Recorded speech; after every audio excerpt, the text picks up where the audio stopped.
Welcome back. This is Wisconsin Shoe Guy, and today we're going to have a really interesting discussion about an accessory that comes with shoes that you probably don't think a lot about, and that's the shoebox.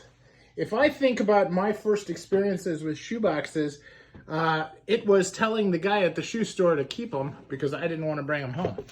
And now, you know, they're filled with paper. There's all kinds of different stuff in them. You don't really want all of that stuff. And really, other than giving your kids something to use in diorama class, what's the point? Now, many of us keep them because we think when we resell the shoes, people will want the original boxes. But having spent some time on the secondary market trying to sell shoes, I can tell you people are so cheap when they're buying used shoes, they don't really care. At least they don't care enough to spend anymore. So today what we're going to do is we're going to talk about higher end shoeboxes. These are shoeboxes that are made of wood. And we'll talk a little bit about what goes into them, talk about my favorite to least favorite, and really talk about the construction of a shoebox in a way you probably haven't thought of before. Now, the first thing is a hinge.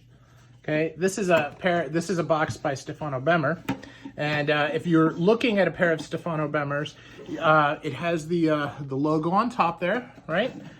Which is nice, right? They do a nice job. I'm just moving my light so you can see the logo better.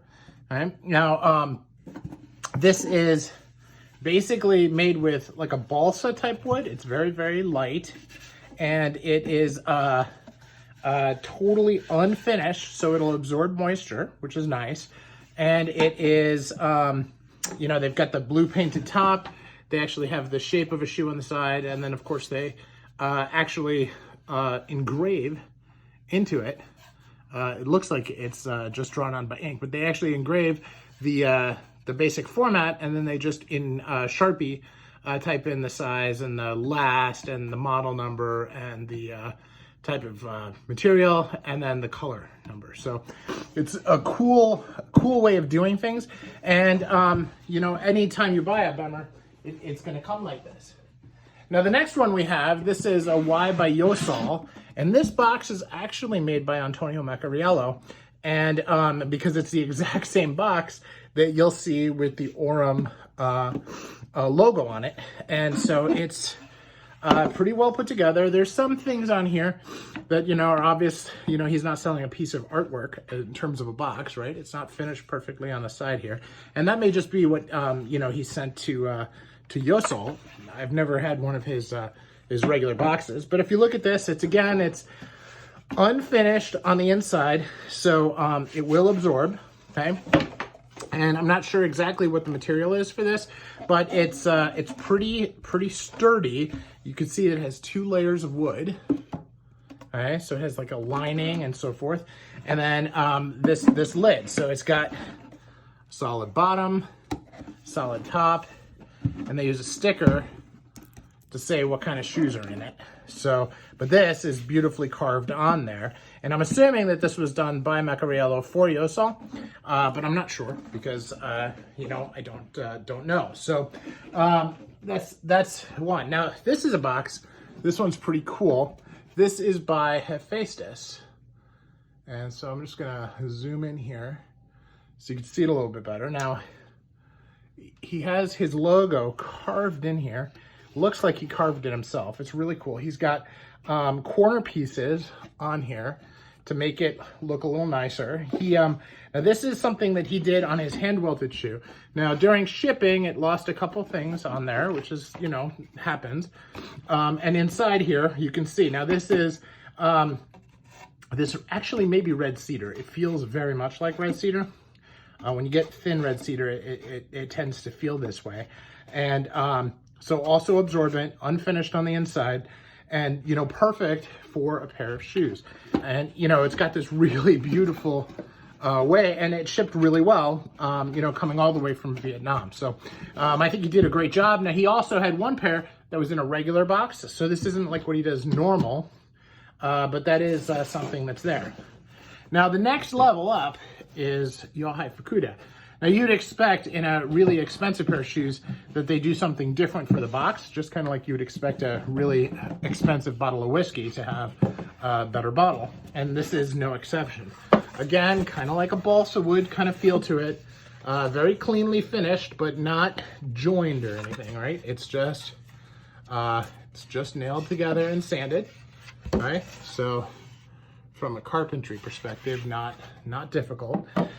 And then on the inside here, it is put together. Now, sorry about that. I'm having trouble with my lights today. But so as you can see, pretty well done. It's got a crack down the middle, you know, a splinter there. But overall, it's pretty nice. And again, for storing your shoes, it's really pretty good, very functional. And he's carved his name here. So very nicely done here. You know, a next level up, just a finer piece of wood, beautiful grain, but that's that. Now then we get to the last one. Now this is by Ichigo Ichii, and he did this box for me as a gift, and look at what he did for it. The same samurai that he did on the bottom of the shoe, he actually had, and this looks like it's laser engraved. He may have done this by hand. I mean, the guy's a genius, but it's beautifully engraved here into the lid on this box. Now this box is, you can see they just mitered it and put it together. It looks like it's fancier.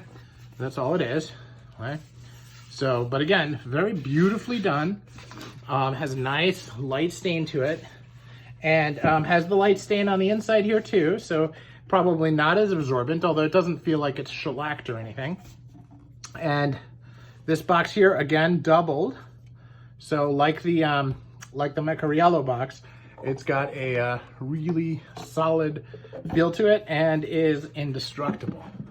And again, has this, what I guess I can only call larger than life kind of logo here on it, which I think is just great.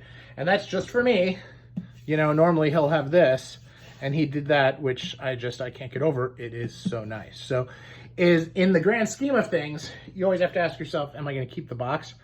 I keep a lot of paper boxes, and I don't really know why. Probably the nicest paper box that I have is from Acme, and kind of goes down from there. But most shoe companies take the attitude that the box is important for shipping, and some people like it for storage. So, I've had several where, you know, the box cracked and they offered to replace it. But for me, these are beautiful boxes and they're pieces of art where, and you know, art is like anything else, right? It has its fine copies and it has its not so fine copies. But I'm really pleased with the ones that I've shared with you today. And as far as the paper boxes that I have, I am kind of looking for a way to donate them to a school or something like that, so they have them for dioramas. So that is my thoughts on shoe boxes. Let me know yours. I know a lot of guys just store all of their shoes in shoe boxes, and that's a great method. It's just not necessarily something that I do. So let me know your thoughts. Appreciate the time. See ya.